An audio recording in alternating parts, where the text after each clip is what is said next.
Fala pessoal do canal, tudo bem? Campeonato Carioca por começar. Quem me conhece sabe que eu adoro o campeonato estadual. Então vamos bater o nosso papo anual, né? Trazendo as informações das equipes de menor investimento que vão disputar o Cariocão 2024.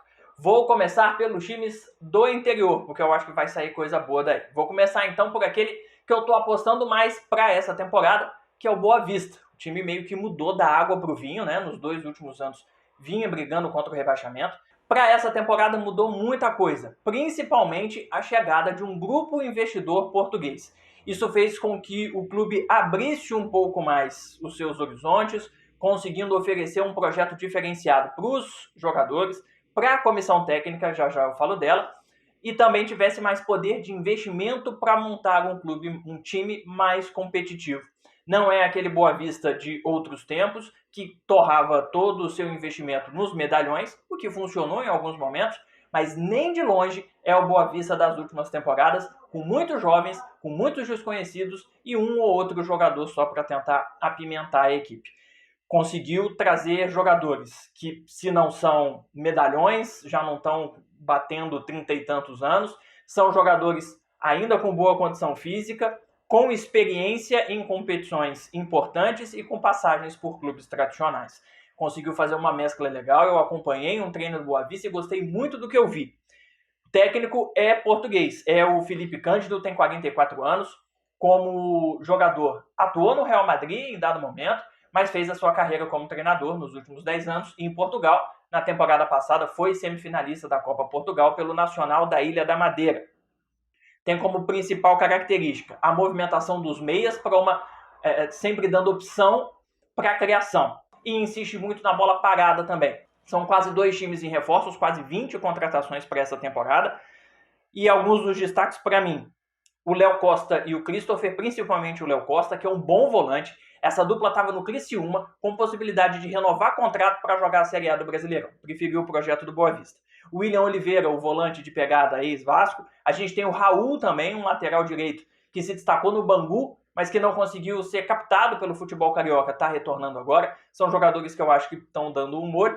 Entre os botafoguenses a gente tem o goleiro, o João Fernando, e o atacante Gabriel Conceição. Agora, os destaques mesmo do Boa Vista são jogadores que continuam da temporada passada, o Éric Flores e o Matheus Alessandro, ex-Flamengo, ex-Fluminense, são a veia ofensiva, são os principais nomes dessa equipe. Falando agora do Sampaio Corrêa, que é o caçulinho, o clube foi fundado em 2006 e eu acho que promete, tá? Eu acertei quando eu falei do Audax, lembra? Quando o Audax subiu e eu falei, o Audax não vai cair. Eu vou gravar a mesma coisa para o Sampaio Corrêa esse ano. Acho que pode até brigar na parte de baixo, mas não acho que vai ser rebaixado. Está investindo muito, é um clube muito organizado e que tem por trás empresários. Né? A família Gomes, que dá, né, o Lourival Gomes, que dá nome ao estádio lá em Saquarema, é mais um clube de Saquarema na competição. E a família Gomes é dona de uma rede de supermercado. Já vinha investindo muito para o Sampaio virar uma nova força do futebol do interior, conseguiu esse acesso agora e investiu mais ainda para as contratações. Manteve o treinador, o Silvestre dos Anjos, foi campeão da segundona no ano passado pelo Sampaio Corrêa, e foi campeão da terceira divisão no ano retrasado pelo Araruama. Ou seja, está com uma rodagem interessante na região dos Lagos, conhece muito bem esses meandros dos times de menor investimento. O que a gente viu na segundona, no acesso do Sampaio, foi um 4-3-3 ofensivo, e pelo nível das contratações a gente vai ver um Sampaio ainda mais ofensivo. Me arrisco até a dizer, pelos nomes que estão à disposição no plantel, aquele 4-3-3 com um volante só e 2 meias encostando nessa linha de 3. Vai ser um time que joga muito lá para frente, mas que ao mesmo tempo tem uma pegada forte, porque por ser muito ofensivo acaba sendo vulnerável, então precisa ter essa marcação forte, e o poder de reação para a recuperação da bola quando perde essa posse. São as principais características do Silvestre dos Anjos. O time conseguiu fazer uma mescla legal, com 14 atletas que permaneceram da base do acesso e com 15 contratações. Mesclou a experiência com juventude, tem 1/3 do elenco com jogadores acima dos 30 anos. Os principais destaques: o Gustavo Tonoli, meia, ex-americano. Não é um jogador muito conhecido, mas quando ele jogou no americano eu gostei muito do que vi. O Marcelo, meia volante, ex-Volta Redonda, passou pelo Mirassol, pelo CRB, pelo Operário. Para uma disputa de campeonato carioca, é um baita jogador, extremamente inteligente. Rodrigo Dantas, meia, ex-Botafogo, amigo do TF. O Rafael Pernão, meia, ex-Volta Redonda, ex-Cabo Friense. O Hugo, atacante, ex-Santa Cruz, ex-Volta Redonda. E o atacante principal, o centroavante, que vem desde a campanha passada, do ano passado, é o Elias, aquele mesmo ex-Botafogo, aquele golaço contra o Criciúma, lá na Heriberto Rios, em 2013, lembram dele? É a grande estrela da companhia.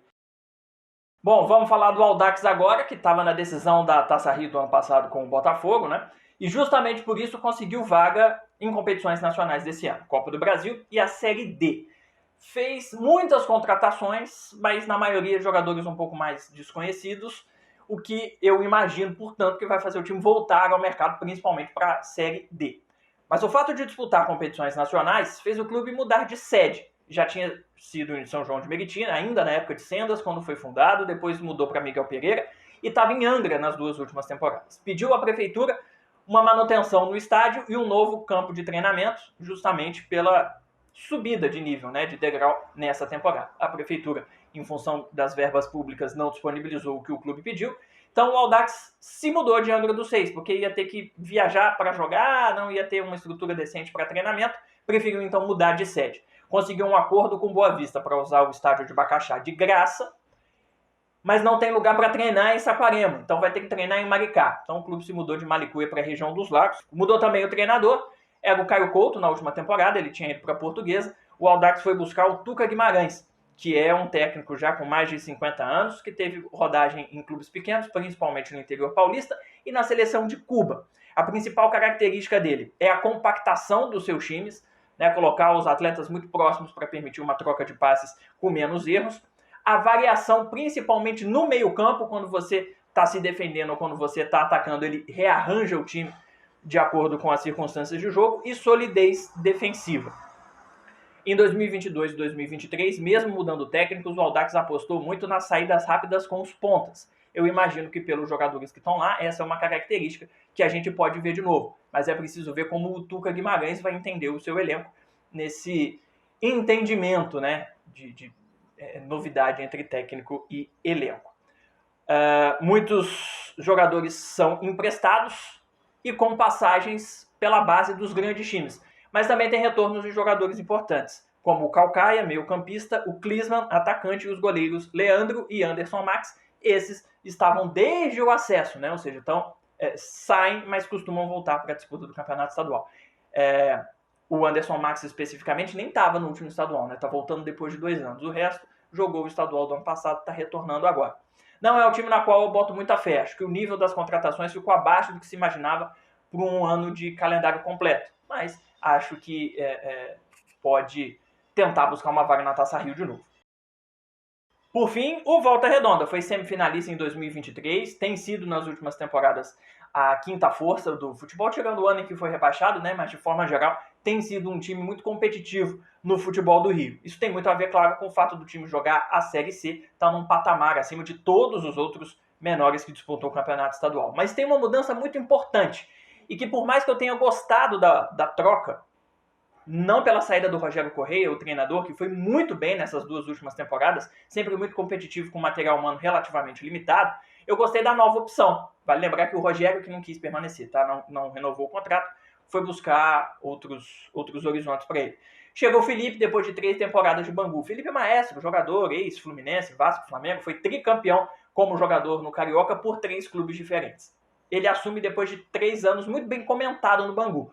O Felipe tem uma característica muito parecida até com o que eu falei do Felipe Cândido, do Diniz, né?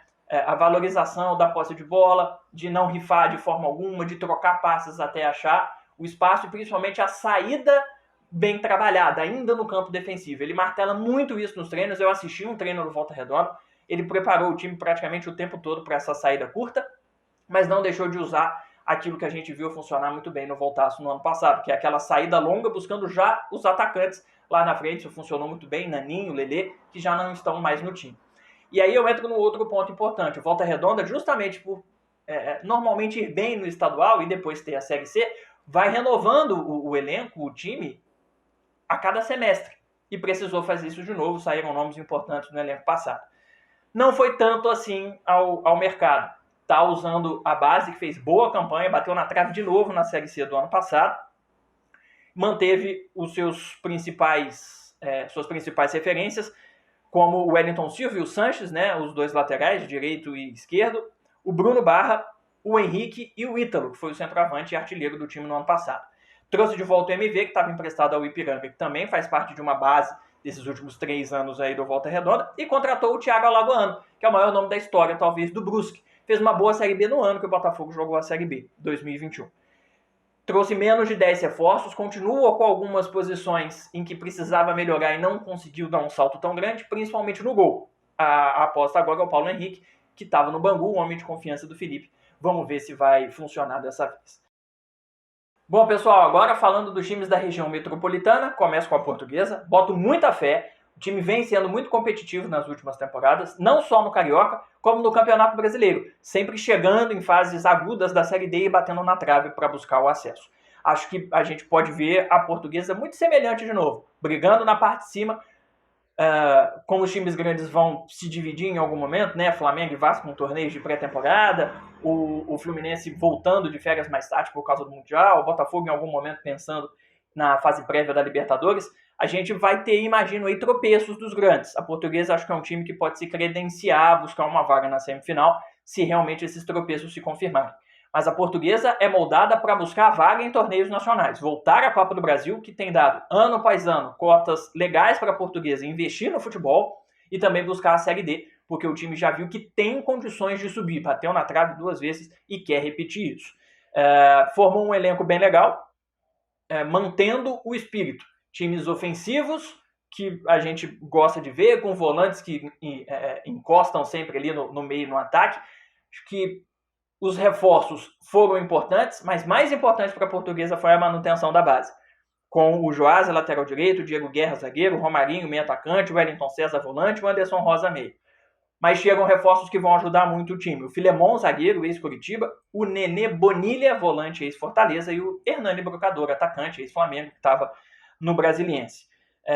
Tem uma mudança importante no comando técnico, saiu o Caio Couto, que fez um bom trabalho no ano passado, vindo do Audax, chegou o João Carlos Ângelo, mais velho, experiente, mas com muito conhecimento do futebol do interior e dos times de menor investimento do Rio, já treinou Americano, América, Goitacás, São João da Barra, então acho que a gente pode pensar na Lusa brigando sim. Na sequência vem outra equipe menor que tem sido muito regular, né? O único representante da Baixada nessa temporada, o Nova Iguaçu, tem usado a sua base, que é muito forte, o clube tem o certificado de clube formador, insiste nisso, o trabalho tem dado resultado, por isso o Carlos Vitor está mantido, é o treinador desde 2021. Nas últimas temporadas ele se destacou por uma defesa forte e pelo uso das pontas para desafogar, para tentar até os contra-ataques. É um elenco jovem justamente pelo uso dessa base que tem dado bons frutos para o time do Nova Iguaçu. Apenas 3 jogadores têm mais de 30 anos, todos eles no sistema defensivo. De resto, garotada, mas uma garotada que vem melhorando ano a ano e feito o Nova Iguaçu ser mais competitivo. Acho que o mínimo do Nova Iguaçu que a gente pode pegar para essa temporada é, de novo, a disputa da Taça Rio, ficar entre os 8 e buscar uma vaga nacional novamente, algo que o Nova Iguaçu já conquistou para essa temporada de 2024. Manteve, portanto, boa parte do elenco, justamente por serem os garotos. Os destaques para mim, o Sérgio Rafael, que é a novidade desse ano, um zagueiro que já passou pelo mundo árabe, por Malta, pelo Oriente Petroleiro e está na segunda passagem, teve 2 passagens pelo Bangu, chega agora ao Nova Iguaçu. Caio Tenório, lateral direito emprestado pelo Vasco, Gabriel Pinheiro, zagueiro que vem de 2 boas temporadas por lá, o Sidney, volante, aquele ex-Botafogo, estava no Bangu e agora foi para o Nova Iguaçu. No ataque as esperanças são o Emerson Carioca, que é um atacante conhecido nos times de menor investimento, ex-Voltaço, ex-Portuguesa, e o Lucas Campos, jovem que está emprestado pelo Botafogo também. Acho que não é o Nova Iguaçu que deve buscar a vaga na semifinal, mas não deve correr risco de rebaixamento e vai por vaga nacional mais uma vez. Bom, deixei para o fim aqueles 2 dos quais eu tenho mais dúvidas sobre o que esperar. Times que se reforçaram muito, que são tradicionais, que passaram aperto nas últimas temporadas e que eu vejo como postulantes à disputa contra o rebaixamento. O postulante que ninguém quer, né? Mas enfim, o Bangu está de técnico novo, é o Alexandre Gomes, que foi campeão estadual na base do Vasco, já passou pela Cabo Friense também. E foi escolhido a dedo pelo Bangu porque tem características semelhantes à do Felipe. Valorização da posse de bola, trabalhando muito bem, sem dar chutão. Mesmo com pouco material humano na Cabo Friense, se destacou por isso na campanha do time da região dos Lagos, nas divisões inferiores do estadual do ano passado. O Bangu tem pouco poder de investimento, fez reforços modestos, muitos jogadores emprestados ou da base ou de times secundários, digamos assim, dos 4 grandes aqui do futebol do Rio. Apenas 1/5 tem mais de 30 anos, então é um elenco jovem. Os principais destaques para mim, esse eu gostei muito da contratação, o Eric Daltro, lateral esquerdo, o Vitor Oliveira, zagueiro, ex-Fluminense, ex-Santa Cruz, ex-Sampaio Corrêa, ex-Sheriff lá da Moldávia, o Somália, que não é aquele, um meia que já passou pela Hungria, pela França, pela Arábia Saudita, e 2 jogadores que estão retornando, o Anderson Lessa, que foi o artilheiro do time naquela boa campanha de 2019, que o Bangu ficou entre os 4 melhores, e o Yaya Banhoro, atacante de Burkina Faso. Não é tecnicamente o grande destaque do time, mas ele mostrou algumas coisas interessantes na primeira passagem, está de volta agora e pode ser um bom companheiro para o Anderson Lessa. Bom, encerrando o nosso passeio, seguimos no subúrbio, Madureira, a terra da Portela, do Império Serrano, da tradição. Acho que mais uma vez a gente vê Madureira tendo um desempenho melhor no carnaval do que no futebol. O Madureira não me encanta muito, fez 18 contratações, só tem 5 jogadores maiores com mais de 30 anos no elenco, mas não é um elenco que enche os olhos, mas pode dar certo pelo treinador. Esse sim eu gostei da contratação. É o Daniel Neri, português, está acostumado com o futebol do Nordeste, foi campeão em Pernambuco pelo Salgueiro, primeiro time do interior pernambucano campeão estadual, foi campeão no Sergipe e foi campeão também no Maranhão pelo Sampaio Corrêa. Então, ele mostra que sabe montar elencos competitivos sem grande poder de investimento. E aí acho que a gente pode ter um fenômeno parecido com o Felipe no Bangu. Mesmo que os resultados não venham, vejamos um time organizado, tentando ser competitivo o máximo possível do tempo. Quem acompanhou ele no Nordeste o caracteriza como um treinador que gosta da marcação forte e do time tomando poucos gols. Então, quando eu comparo ele ao Felipe, não é o estilo de jogo, é a possibilidade de fazer um time competitivo, mesmo com pouco investimento. Você vê que a característica aqui, privilegiando mais a defesa, é um pouco diferente. Vamos ver se é isso que ele vai empregar lá no Madureira. Os destaques para mim, o goleiro, e aí vem por isso de sofrer poucos gols, o Mota, já jogou na Portuguesa, no Volta Redonda, no CSA, é um baita goleiro, eu gosto demais dele. Aí a gente tem a permanência do Zóio, lateral esquerdo, chegou o Marcão, zagueiro ex-Voltaço, foi bem, o Patrick Vieira, volante, acostumado a times de menor investimento no Campeonato Paulista, já jogou no Palmeiras, onde foi revelado, o Vagninho, volante ex-Náutico, Juninho, meia, que está emprestado pelo Botafogo, Laranjeira, meia, emprestado pelo Vasco, o Pablo Pardal, que permaneceu, foi um bom meia na temporada passada, e para o ataque chegaram o Hugo Borges, que era um bom elenco, né? Ajudava a formar como bom elenco para o Volta Redonda na temporada passada, não era titular, mas quando entrava correspondia, e o Rodrigão, um atacante ex-Santos, foi artilheiro no seu auge, está sem jogar já há algum tempinho, isso é preocupante, mas eu acho que para os jogos contra outros times de menor investimento, pode ajudar a, com gols, trazer resultados importantes para o Madureira. É isso, gente. São 8 times de menor investimento. Um deles pode surpreender, um pode decepcionar. O fato é que o Campeonato Carioca vai começar e eu vou torcer demais para que pelo menos uma zebra aconteça. Estadual sem zebra não é estadual, né? Valeu, gente. Bom Carioca.